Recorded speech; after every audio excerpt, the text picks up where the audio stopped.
మోసం చేసిన తెల్లబెల్లి సీఈఓ మోసపోయిన తల్లి కొడుకులు కార్యాలయం ముందు నిరసన చేపట్టారు.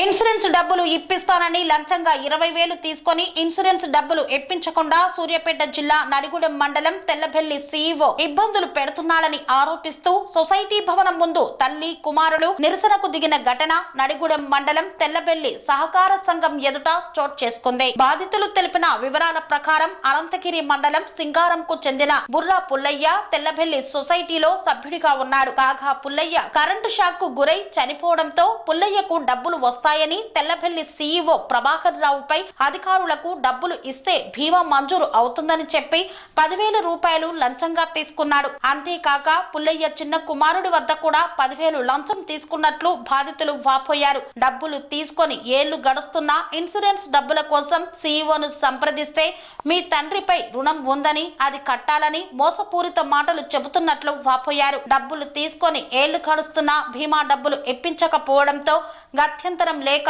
సొసైటీ భవనం ముందు తన తల్లితో కలిసి నిరసనకు దిగినట్లు చెప్పారు. ఇప్పటికైనా పై అధికారులు విచారణ జరిపి సీఈఓపై చర్యలు తీసుకొని తమకు న్యాయం చేయాలని తల్లి కుమారులు ఆవేదన వ్యక్తం చేస్తున్నారు.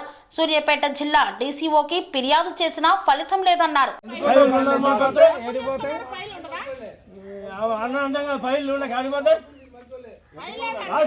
మాపోయినప్పుడు ఫైళ్ళు ఉన్నాయి, మరి ఆ ఫైల్ లోనికి ఇచ్చిన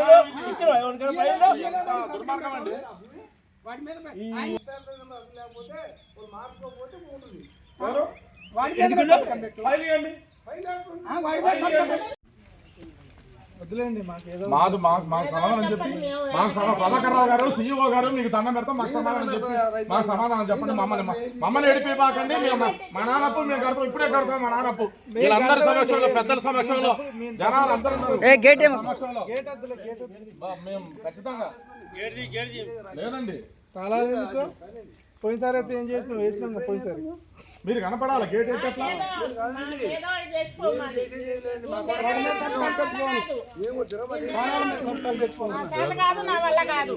సంతకాలు పెట్టుకో. మీరు ఇచ్చిన కాగితాలు కరెక్ట్ అయినా సంతకం పెట్టండి. మీరు ఇచ్చిన కాగితాలు మా నాన్న కాగితాలు కరెక్ట్ అయినా మీరు సంతకం పెట్టండి. సంతకం పెట్టండి, సంతకం పెట్టండి. మరి మీరు ఇచ్చిన కాగితాలు ఏ కాగితాలు? సింగారం మొత్తం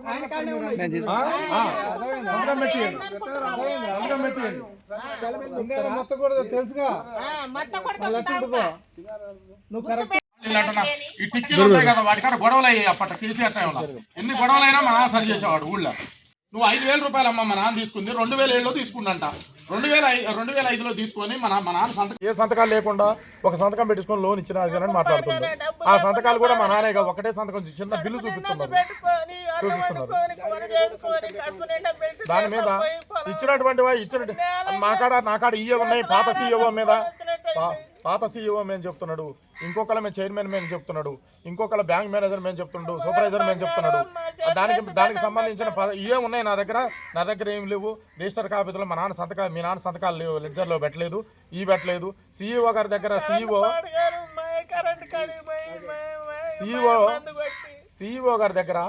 సీఈఓ దగ్గర స్టాంప్ వేసి మా నాన్న సంతకం పెట్టుకున్నారు. వాళ్ళ ఇష్టారాజ్యంగా బుర్రా పుల్లయ్య అని మా నాన్న సంతకం పెట్టారు.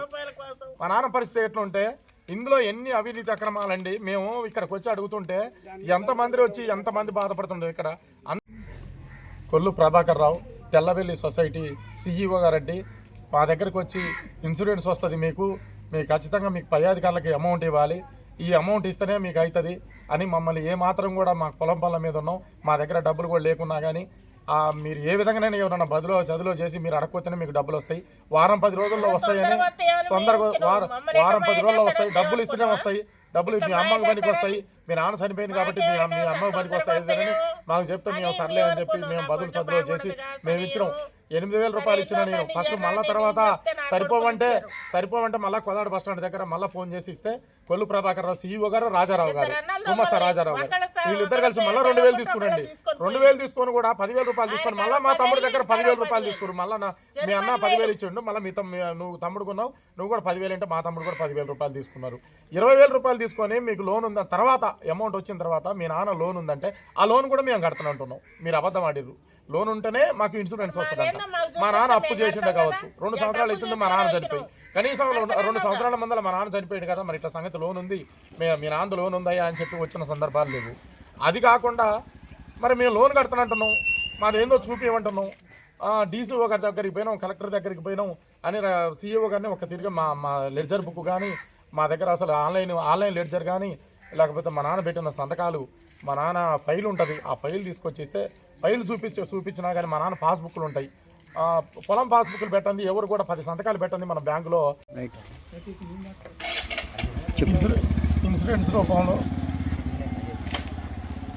రూపంలో వచ్చినటువంటి అమౌంట్ని మేము మా అమ్మకి ఇవ్వమంటున్నాం. మా నాన్న లోను ఏమైనా ఉంటే కడదామని అంటే దానికి సంబంధించిన లెడ్జర్ కానీ దానికి సంబంధించిన మా నాన్న సంతకం పెట్టి ఎంత అప్పు తీసుకున్నాడు, మా నాన్న ఫైల్ కానీ ఇవ్వమంటే గత 10 నెలల నుంచి, సంవత్సరం నుంచి వచ్చిన ₹1,00,000 ఇన్సూరెన్స్ రూపంలో వచ్చిన అమౌంట్ దగ్గర నుంచి ఇప్పుడు సంవత్సరం నుంచి మమ్మల్ని తిప్పుతూ ఉన్నారు. కలెక్టర్ ఆఫీసు పోయినాం, కలెక్టర్ ఆఫీస్ ఇక్కడ సీఈఓ దగ్గరికి కనీసం 100 సార్లు వచ్చి కలిసిపోయినాం. ఎన్నిసార్లు వచ్చినా కానీ మమ్మల్ని మీరు ఎక్కడైనా చెప్పుకోండి, సూపర్వైజర్ కాడికి పోండి, లేకపోతే మీరు ఎక్కడైనా మాట్లాడుకోండి, ఇన్సూరెన్స్ కాడికి పోండి, ఇన్సూరెన్స్ కాడికి ఇచ్చిన కాడికి పోండి, మీదైతే లేదు. మాకు ఇప్పుడు మాకు ఈ 10 నెలల నుంచి మీ నాన్న లోన్ ఉంది, మా నాన్న 2 సంవత్సరాలు అవుతుంది చనిపోయి. మా నాన్న ఇట్లా సంగతి మరి చనిపోయినాక అలా ఇట్లా లోన్ ఉందని చెప్పి ఒక మాట చెప్పలేదు. లోన్ ఉంటేనే వస్తాయన్నారు, మేము కాదంటలేదు. ఆ లోన్ చెప్పండి. పిల్లలు ఉన్నారు, వాళ్ళకి చెబుతాము. మరి వాళ్ళ నాన్న ఎట్లా చచ్చిపోయాడు, ఎవరు కట్టాలి ఈ లోను, భార్య ఉంది, పిల్లలు ఉన్నారు, వాళ్ళకి తెలవ చెప్పాలి కదా. పంపించడం ఏమన్నా మా లోన్ ఉంటే మేము కొడుకులుగా పుట్టినాం, మా తమ్ముడు కానీ నేను కానీ ఏదంటే మా నాన్న మీద అప్పు ఉంటే మేము కట్టుకుంటాం.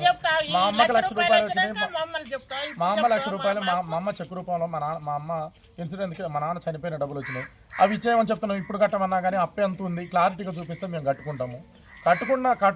ఎంత చెప్పినా కానీ వీళ్ళు వినట్టుకుంటే మళ్ళీ కలెక్టర్ గారికి ఫిర్యాదు చేయడానికి, డీసీఓ గారికి, కలెక్టర్ గారికి, దానికి సంబంధించిన అధికారులకు కూడా మేము దగ్గరికి పోయి మేము ఫిర్యాదు చేయడం జరిగింది. గ్రీవెన్స్లో ప్రతి సోమవారం 2 సోమవారాలు మేము ఇచ్చొచ్చినాం, వాళ్ళ దగ్గర రిసీవ్డ్ కూడా తీసుకున్నాం. డీసీఓ మేడం సెలవు పెట్టింది, తర్వాత ఇన్ఛార్జ్ గొప్ప చెప్పింది. ఇన్ఛార్జ్ కూడా అన్ని రకాలుగా వీళ్ళని ఇవ్వమని చెప్పిండంటే డాక్యుమెంట్స్ కానీ, లేకపోతే వాటికి సంబంధించినవి వాళ్ళ నాన్న ఫైల్ ఇవ్వమని చెప్తే వీళ్ళు ఫైల్ లేదంటున్నారు. ఎన్నిసార్లు తిరిగినా ఫైల్ లేదు, అప్పు ఎంత ఉందని అంటే అప్పు లేదు, అప్పు ఉందంటున్నారు. అప్పు ఎంత ఉందంటే చెప్పట్లేరు. మాకు తిరిగి అలసిపోయినాం. మమ్మల్ని ఇక్కడ మందు పోసి చంపుతారా, లేకపోతే మమ్మల్ని ఏం చేస్తారో మమ్మల్ని చేయమనండి. మేము గదిలేదు మేము దయచేసి మాకు ఏదైనా న్యాయం చేయాలని మిమ్మల్ని వేడుకుంటున్నాం స్వామి. మాదేందో మేము లోన్ మా నాన్న అప్పు చేద్దామంటే మేము కట్టుకుంటాం. మా నాన్న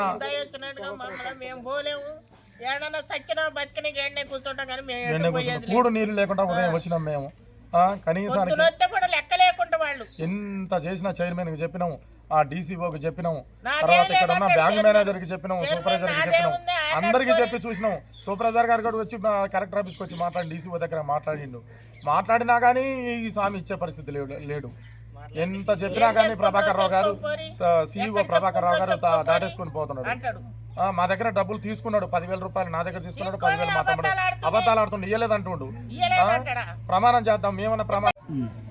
సీఈఓ ప్రభాకర్ రావు గారు, గుమస్తా రాజారావు గారు 10,000 వారం 10 రోజుల్లో మీకు అమౌంట్ వస్తుంది.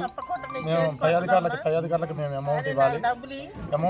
మేము పెద్ద కొడుకు కాడ నన్ను ఇద్దరిని మొప్పించి తీసుకొని పోయి తమ్ముడు కాడ కూడా ₹10,000, మళ్ళీ చిన్న కొడుకు కాడ 10,000 తీసుకున్నాడు. మీ అన్నయ్య ఇచ్చిండు, కళకరక లేకుండా ఒకళ్ళ కాడ తీసుకున్నాడు. మీరు మీ అన్నయ్య కూడా 10,000 ఇచ్చిండు, నువ్వు కూడా 10,000 అని చెప్పి మా తమ్ముడి దగ్గర కూడా ₹10,000 తీసుకొని ఇయ్యలేదని అబద్ధాలు ఆడుతుండు, ఇన్ని తిప్పలు పెడుతుండు మమ్మల్ని. ఎన్నిసార్లు తిరుగుతున్నావు, నేను ఎన్నడన్నా ఇట్లా తిరిగిందాన్ని కానీ వచ్చిందాన్ని కానీ నేను నా భర్త చచ్చిపోయినాక ఇట్లా తిప్పలు పెట్టి ₹1,00,000 కోసం నాకు నొప్పులు, రోగాలు, ఎన్ని బాధలు. మా నాన్నగారు 2 సంవత్సరాలు అవుతుంది చనిపోయి. ఒక్క మాట ఇందులో నేను ఎన్ని మందులు ఆడాలను, ఎన్ని తిప్పలు పడుతున్నా, ఎన్నిసార్లు ఎన్నడన్నా నేను కలెక్టర్ ఆఫీసు పోయిందని కానీ డిసేవంట అటు ఇటు తిప్పి నన్ను చంపుతున్నారు. మొన్న వారం రోజుల నరక లేవలే తిరిగి నాకు చేత కావట్లేదు. ఇప్పుడు మందులో అయిపోయింది, షుగర్ పెరుగుతుంది నాకు. అసలు ఎన్ని ఇబ్బందులు పడుతున్నా, ఏ టైంలో ఏ కొడుకులు ఉంటారయ్యా. నా బాధలేందో నేను పడకుండా ఈ ₹1,00,000 కోసం ఎన్ని చెరలో ఎన్ని బాధలు పెడుతున్నారు. స్వామి బోధానంద గోసేవ ఆశ్రమం సైథాపూర్. జ్యోతిష్యం, వాస్తుశాస్త్రం మన పూర్వీకులు మనకిచ్చిన వరం. దుర్గాదేవి, కాలభైరవ ఉపాసనతో వాక్సిద్ధి పొందిన శ్రీ శ్రీ బోధానందగిరి స్వామివారు మీకు ఎలాంటి సమస్యలున్నా, వాటిలో ముఖ్యంగా ధన నష్టం, ఆరోగ్య నష్టం, భార్యాభర్తల మధ్య గొడవలు, ప్రేమించుకున్న వారు దూరం అవడం, ఎన్ని సంబంధాలు వచ్చినా పెళ్లి ముడి పడకపోవడం, రోడ్డు ప్రమాదాలు, అప్పుల బాధలు, వ్యవసాయంలో నష్టాలు, పెద్దల మాట పిల్లలు వినకపోవడం, ఆరోగ్య శాంతి, గృహశాంతి, మనశ్శాంతి లేకపోవడం, ఇలాంటి సమస్యలు ఉన్నట్లయితే ఒక్కసారి స్వామీజీని కలవండి. మీ సమస్యలకు తగిన పరిష్కారాన్ని పొందండి. అంతేకాక అన్ని రకాల వ్యాధులకు గోపంచగవ్య మరియు మూలికా వైద్యం చేయబడును. నమ్మకంతో రండి, ఆయురారోగ్యాలతో వర్ధిల్లండి. మా అడ్రస్ స్వామి బోధానంద గోసేవ ఆశ్రమం సైథాపూర్, వీరభద్రస్వామి గుడి దగ్గర, యాదగిరిగుట్ట. సంప్రదించవలసిన నెంబర్ 9849213754 మరియు 9618034138.